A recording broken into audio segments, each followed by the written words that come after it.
আমাদের melatonin hormone যেটা আছে ওটা ঘুমোতে আমাদের হেল্প করে। আর যখনই ব্লু রেজ বেরোয় মোবাইল থেকে, ব্লু রেজের জন্য আমাদের মেলাটোনিন হরমোন ডেফিসিয়েন্সি হয়ে যায়, ডিক্রিজ হয়ে যায়। যখনই মেলাটোনিন হরমোনের অভাব হবে ঘুম হবে না, সেই জন্য বাচ্চার রাত্রিবেলা ঘুম হয় না। ঘুমের 2 ঘন্টা আগে মা বাবা বাচ্চা কাউকে মোবাইল ইউজ করা উচিত নয়। If you want to sound sleep, যদি ভালো ঘুম পেতে চান।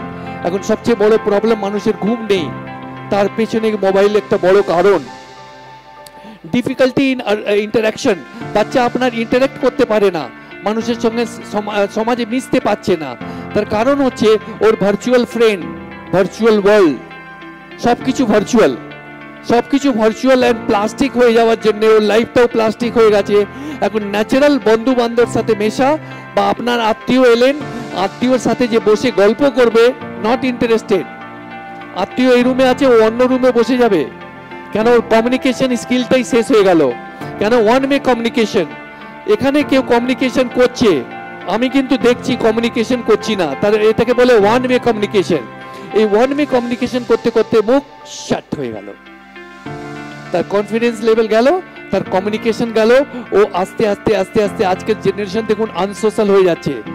যারা ফ্ল্যাটে থাকে, যাদের কাছে অনেকগুলো রুম আছে, বাচ্চা কিন্তু নিজের রুমের মধ্যে লক, এসো নো, নিজের রুমের মধ্যে ও আলাদা আলাদা, মা বাবার সাথেও বসছে না।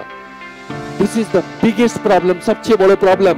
তারপর দেখুন reward system of the social media যে হাতে অ্যাডিকশন করছে। রিওয়ার্ড কিরম? এই থামস আপ কেউ দেখালো, এই কমেন্ট করলো, এই লাইক হলো, হ্যাঁ কতগুলো লাইক পেলাম আমি, এইগুলো আরো যারা রিসার্চ করেছে তারা কিভাবে ইয়াং জেনারেশনকে অ্যাডিকশন করবে সেটা কিন্তু প্ল্যান করে এইগুলো দেওয়া হয়েছে। আপনি দেখবেন যেটা আপনি সার্চ করবেন আর্টিফিশিয়াল ইন্টেলিজেন্স অনুযায়ী সেই ধরনের সাবজেক্ট আপনার কাছে আসবে। This is artificial intelligence. Plan করে আপনার ইন্টারেস্ট অনুযায়ী 1000 একটা দিয়ে দিল, এবার আপনি তো ফেসে গেলেন। আপনার যেটা ভালো লাগে সেটাই আসবে, বাচ্চার যেটা ভালো লাগে সেটাই আসবে। আপনি শুনে অবাক হয়ে যাবেন, অল ওভার ইন্ডিয়াতে বাচ্চারা কিন্তু রেস্ট্রিক্টেড সাইটের মধ্যে যাচ্ছে, এমন এমন সাইট খুলছে যেটা এই বয়সে খোলা উচিত নয়। আর তার রেজাল্ট হচ্ছে কি, ওই স্কুলের মধ্যে এসে ওই ধরনের ব্যবহার করছে। যখন ওই ধরনের ব্যবহার করছে, আর গার্জিয়ানকে যখন বিভিন্ন স্কুলের কাছ থেকে আমার কাছে কমপ্লেন আসে, গার্জিয়ানকে যখন বলা হয় গার্জিয়ান অ্যাকসেপ্ট করেন না। গার্জিয়ান বলে আমার বাচ্চা এরকম করতেই পারে না। গার্জিয়ানের কোনো কোঅপারেশনই নেই, গার্জিয়ান অ্যাকসেপ্টেন্সই নেই। এবার চিন্তা করুন, আপনি ভাবছেন একাই টিচার সবকিছু করে নেবে, ইম্পসিবল, এটা কোনোদিনই হবে না। গার্জিয়ানের অ্যাকসেপ্টেন্স লেভেল হতে গার্জিয়ানকে মানতে হবে যেটা বলা হচ্ছে তার মধ্যে ট্রুথ আছে। আর যদি ট্রুথটা না মানেন তখন প্রবলেমটা অনেক বড় হয়ে যাবে, তখন কিন্তু আপনারা ওটাকে সলভ করতে পারবেন না। They are more and more comfortable in the social media than party. এখন ওরা পার্টিতেও যেতে চায় না। তোমরা বিয়ে বাড়িতে যাচ্ছ, চলে যাও, আমি কিন্তু বাড়িতে আছি। তখনই ধরে নেবেন বাড়িতে আছে, তার মানে ও সোশ্যাল মিডিয়াতেও ব্যস্ত থাকবে। This is very very problematic. Now যেটা আপনাকে বললাম 10 থেকে 14-18 বছরের মধ্যে 300% সুসাইড কেস বেড়েছে because of the social media. And brain is getting damage due to the screen এডিকশনের জন্য বাচ্চার ব্রেন ড্যামেজ হচ্ছে। ও কিন্তু আমি বহু বাচ্চা থেকে জিজ্ঞাসা করলাম কতজন আছে আজকে লার্ন করলো, কালকেই ভুলে গেল বা 24 ঘন্টার মধ্যে ভুলে গেল। আমি দেখলাম 80% বাচ্চা হাত তুললেও আমি ভুলে যাই। তার মানে কি হচ্ছে? The reason is brain sell damage হচ্ছে, যার মধ্যে ইনফরমেশন স্টোর করার ক্যাপাসিটি ছিল সেটাই ড্যামেজ হয়ে যাচ্ছে। সেই জন্য ও মনে রাখতে পারছে না, পরীক্ষায় রেজাল্ট ভালো হচ্ছে না।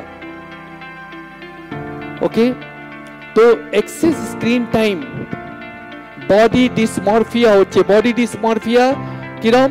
বডি ডিসমরফিয়া হচ্ছে মানে আমি স্ক্রিনে দেখলাম হঠাৎ কেউ ভালো বডি ভালো ফিগার ছিল, এইবার আমি ওইরকম ফিগার চাই আমার। এবার ওইরকম ফিগারের জন্য বাচ্চা চেষ্টা করতে আরম্ভ করবে, খাওয়া দাওয়া ছেড়ে দিল। একটা মেয়ে দেখুন ওইরকম স্লিম ফিগার পাওয়ার জন্য, যেটা সোশ্যাল মিডিয়াতে দেখেছিল হিরো হিরোইনকে, অনেক সময় দেখবেন ওইগুলো সব ফলস থাকে, ন্যাচারাল থাকে না, ক্রিয়েটেড থাকে। ওই ক্রিয়েটেড ফলস পিকচারটাকে বাচ্চা কিন্তু ন্যাচারাল অ্যান্ড রিয়েল বুঝে নিচ্ছে। ভার্চুয়াল লাইফকেও রিয়েল লাইফ ভাবছে, আর্টিফিশিয়াল লাইফকেও রিয়েল লাইফ ভাবছে। তার জন্য ওই ধরনের হওয়ার চেষ্টাতেও শেষ হয়ে যাচ্ছে। এবার এই যে প্রবলেমস গুলো আছে, ম্যাক্সিমাম লোকের মধ্যে মনে হয় কি না এই প্রবলেমের সলিউশন করা যাবে না, বাট আমি বলছি আপনাদেরকে এই প্রবলেমের সিম্পল সলিউশন আছে। আপনাদেরকে ডিটারমাইন হতে হবে, মন দিয়ে শুনতে হবে আর ইমপ্লিমেন্ট করতে হবে। ডক্টরের কাছে খালি পেশেন্ট যদি চলে যায়, খালি ডক্টরের প্রেসক্রিপশনও যদি নিয়ে বাড়ি চলে আসে, তাতে কি ডক্টর পেশেন্ট ঠিক হয়ে যায়? না, প্রেসক্রিপশন নিয়ে গিয়ে ডক্টর কেমিস্টের কাছে ওষুধটা কিনতে হবে। ওষুধটা কিনলেও ঠিক হবে না, ওষুধটা কেনার পর খেতে হবে, খেলেও ঠিক হবে না, খেলে টাইমলি খেতে হবে। ক্লিয়ার? সো সেই জন্য যেটা বলা হচ্ছে সেটা যদি ইমপ্লিমেন্টেশন করেন তবে কিন্তু লাভ হবে, নাহলে লাভ হবে না। The very very important thing is that have a technology free day once a week. Mobile কেড়ে নেওয়া যাবে না, কেন কি আস্তে আস্তে আস্তে আস্তে অ্যাডিকশনটা হয়েছে, আস্তে আস্তে আস্তে আস্তে ওকে বার করতে হবে। Slow process. স্লো প্রসেস কি হচ্ছে? ঠিক আছে, তুমি রোজ মোবাইল ইউজ করো, একদিন ফাস্টিং হবে, উপোস হবে। কিসের উপোস? ডিজিটাল উপোস। ওকে, ডিজিটাল উপোস হবে। হ্যাঁ, যেমন উপোসে কেউ খায় না, বাড়িতে ডিজিটাল উপোস হবে। সেই দিন কোনো মোবাইল ইউজ হবে না, সপ্তাহে একদিন, বাকি দিন তুমি ইউজ করো, এটা ভালো লাগবে। তার মানে মোবাইল কেউ কেড়ে নিচ্ছে না, আমি তোমার মোবাইল কিন্তু নিচ্ছি না একদিন। এটা হলো তার পরের উইকে নতুন ফর্মুলা। পরের উইকে আচ্ছা আমি প্ল্যান করেছি তোমার মোবাইল আমি কেড়ে নেবো না, মনে করিয়ে দেবেন মোবাইল কিন্তু কেড়ে নেবো না। আমি খালি তোমাকে রিকোয়েস্ট করছি, তুমি হাফ অ্যান আওয়ার 30 মিনিটস খালি, এখন তো তুমি 3 ঘন্টা রোজ ইউজ করছো, 30 মিনিটস খালি কমিয়ে দাও নেক্সট উইক। আচ্ছা আধ ঘন্টা তোমার তো খুব কষ্ট হয়নি, আরো আধ ঘন্টা। আর এর আগে ওকে ওই উইকনেস প্রবলেমসগুলো আগে বুঝিয়ে দেবে, এই এই ক্ষতি তোমার হচ্ছে, অলরেডি হয়ে গেছে, আমি তোমার মা তোমার বাবা তোমাকে হেল্প করতে চাইছি, কিন্তু মোবাইল কেড়ে নিতে চাইছি না। আধ ঘন্টা আরো, তোমার আড়াই ঘন্টা ছিল, এটা 2 ঘন্টা করো, 2 ঘন্টা তুমি ইউজ করো, আমি কিচ্ছু বলবো না। এই টাইম থেকে এই টাইম ইউজ করো। রেশনিং অফ দ্য মোবাইল, এটাকে বলে rationing system of the mobile. Ration কার্ডের মতন রেশনিং করে দিলে এত কেজি চাল পাবে, ঠিক আছে? এই রেশনিংটা করে দিন, আধ ঘন্টা আস্তে আস্তে প্রতি সপ্তাহে যদি আধ ঘন্টা করে কমান, লাস্ট মোমেন্টে যখন শুধুমাত্র আধ ঘন্টা বেঁচে যাবে, সেই সময় জিরো করতে আপনার কষ্ট হবে না, বাচ্চারও কষ্ট হবে না। প্র্যাকটিক্যালি আপনি এক্সপেরিমেন্ট করে দেখুন, research Sage it is possible.